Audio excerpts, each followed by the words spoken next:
জনসমুদ্রে পরিণত হয়েছে ঐতিহাসিক বদরপুরের খতমে বুখারী অনুষ্ঠান। বর্তমান ভারতের মুসলমানরা অর্থনৈতিক ও সামাজিকভাবে অনেক পেছনে। বদরপুরের ঐতিহ্যবাহী আল জামিয়াতুল আরবিয়াতুল ইসলামিয়ার ৭২তম বার্ষিক দস্তারবন্দি ও খতমে বুখারী শরীফ এবং উত্তর পূর্ব ভারত এমারতে শরিয়া ও নদওয়াত উত্তামিরের ৫৯তম বার্ষিক সম্মেলনে প্রধান অতিথি হিসেবে বক্তব্য রাখেন অল ইন্ডিয়া মুসলিম পার্সোনাল ল বোর্ডের সাধারণ সম্পাদক মাওলানা ফজলুর রহিম মুজদ্দিদি সাহেব। খতমে বুখারী শরীফ অনুষ্ঠানের অভ্যর্থনা কমিটির সম্পাদক চৌধুরী ওসামা মবরুর আল জামিয়াতুল আরবিয়াতুল ইসলামিয়া প্রসঙ্গ টেনে বলেন, তার পিতা প্রয়াত মাওলানা আব্দুল জলিল চৌধুরীর হাতে গড়া আল জামিয়া মাদ্রাসা নদওয়াত উত্তামির দ্বারা পরিচালিত হবে। রাজ্য সরকার সরকারি মাদ্রাসা বন্ধ করার পরও আল জামিয়া পাঠদান যথারীতি বদরপুরের আলাকুলিপুর মসজিদে হয়েছে। অনুষ্ঠানে বক্তব্য রাখেন অল ইন্ডিয়া মুসলিম পার্সোনাল ল বোর্ডের সদস্য হাফিজ রশিদ আহমদ চৌধুরী। আসাম সরকার কর্তৃক রাজ্যে মাদ্রাসা বন্ধের প্রতিবাদে হাফিজ রশিদ আহমদ ক্ষোভ প্রকাশ করে বলেন, এ বিষয়ে আমরা আইনি লড়াইয়ে আছি।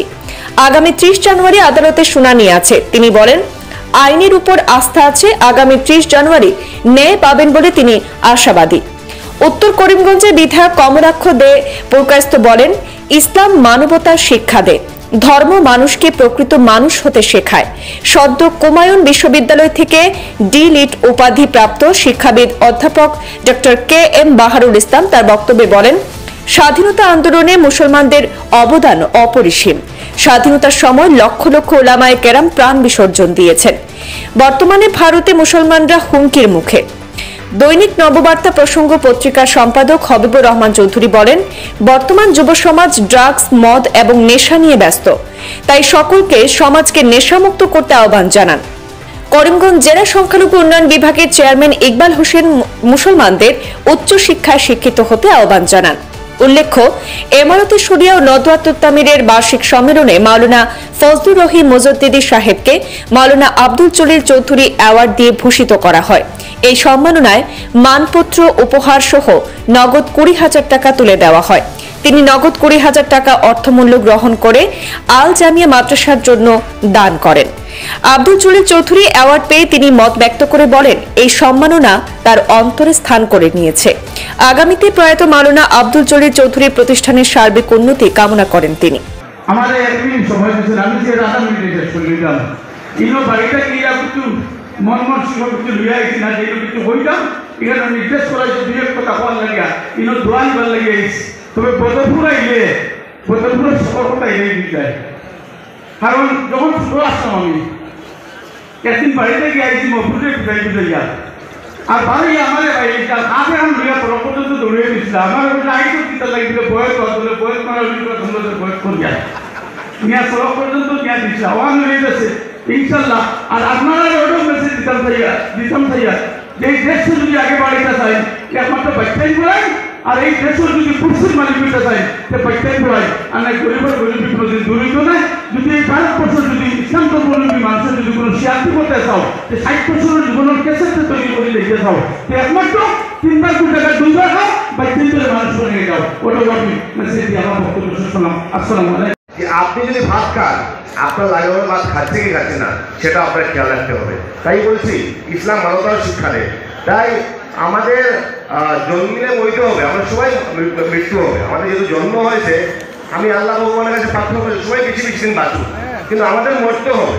কিন্তু মৃত্যুর সময়, মৃত্যুর পর মানুষ যদি বলে এই মানুষটা জীবনটা দেখো কত সুন্দর জীবন, মানুষের জন্য জীবন দিয়েছে। তাই অনেক আছে জীবিত অবস্থায় মারা যায়, অনেক আছে আমাদের সমাজে জীবিত অবস্থায় মারা যান, আর অনেক আছে মৃত্যুর পর বেঁচে থাকে। যেভাবে জলিল সাহেব, যেভাবে আজকে উনি আমাদের মধ্যে বেঁচে আছেন, জলিল সাহেব আমাদের মধ্যে বেঁচে আছেন। আজকে বিশেষ করে আজকের এই দিনে আমার একটা কথাই মনে পড়ছে যে আজকে আমরা সবাই মিলে একটা সুস্থ এবং সুন্দর সমাজ গঠন করতে পারি। আমার স্বামীজির একটা কথা মনে পড়ছে। স্বামীজি বলেছিলেন যে ভারতবর্ষ ধর্মের পীঠস্থান, আমরা ধর্মের পীঠস্থান। সেই ব্যাপারে বলেছিলেন যে নদী তার গতিপথ দেখায়, বিভিন্ন নদীর বিভিন্ন গতিপথ থাকে। অনেক সময় হয় কি মসজিদের বড় চাঁদা দেবে একজন, যিনি ব্যবসায়ী কিন্তু ট্যাক্স ব্যবসায়ী। আমার কথাটা ছুটি করবো হবে, কিন্তু কিছু করার নেই, আমি যা বলবো তা বলবই। যেটা হলো যে আজকে সমাজে দেখা যায় মসজিদের সেক্রেটারি দেখা যায় ড্রাগস ব্যবসায়ী হয়ে যাচ্ছে আজকাল, আজকে মসজিদের প্রেসিডেন্ট ড্রাগস ব্যবসায়ী। আমাদের একটা সামাজিক যে প্রভাব প্রতিপত্তিটা কাটিয়ে ওরা একটা এমন এক জায়গায় পৌঁছেছে। আমরা আজকে এই মহফিল থেকে আমরা একটা অনুরোধ জানাবো যে আমরা প্রত্যেকটা লোক আমাদের এলাকায় গিয়ে অন্তত যারা ড্রাগসের সঙ্গে জড়িত তাদেরকে আমরা বয়কট করব। যদি আমরা বয়কট করতে না পারি, দেখুন মসজিদ আমরা আগে প্রায় সময় জানতাম বা এখনো জানি মসজিদ আগে ছিল কাঁচা মসজিদ, মানুষের মন ছিল পাকা, কিন্তু আজকাল মানুষ মোজাইক থেকে মোজাইকও পুরনো হয়ে গেছে। এই টাইলস থেকে শুরু করে এই গ্রেনাইট দিয়ে আজকে মসজিদ তৈরি হচ্ছে, কোটি কোটি টাকা বাজেট দিয়ে মসজিদ তৈরি হচ্ছে, কিন্তু দেখা যায় মসজিদের মধ্যে যে মুসল্লিরা আছেন তাদের অবস্থা আমরা পরীক্ষা করেছি মাঝে দুই একদিন ইন্টারভিউ দেখবেন যে নেশা মোয়াজা প্রথম রাখাতে কি নামাজ পড়েছেন কোন সূরা দিয়ে, দ্বিতীয় রাখা কোন সূরা দিয়ে পড়েছেন। আমাদের